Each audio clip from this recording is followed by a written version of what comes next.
Today we're going to fix the mailbox. This is the mailbox here. I took it out of the ground. It was leaning a lot, and it's because this design is terrible. They put a stake at the bottom. It's never gonna stay. You need to put the wood into the ground and tamp the ground. You need to dig a hole. This thing didn't stay in the ground. This thing would lean all over the place. So what I'm gonna do is I'm gonna take this off and take this 4x4 off, replace it with this one here, and put it deep in the ground and tamp it up so that it stays.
Mailbox is all done.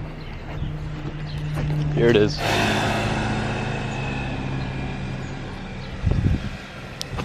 Was a little bit high, so I had to cut it down so that it's in between 41 45 inches, I think is what it was. Now it's at 43. So it looks pretty good. It's not going to go anywhere either.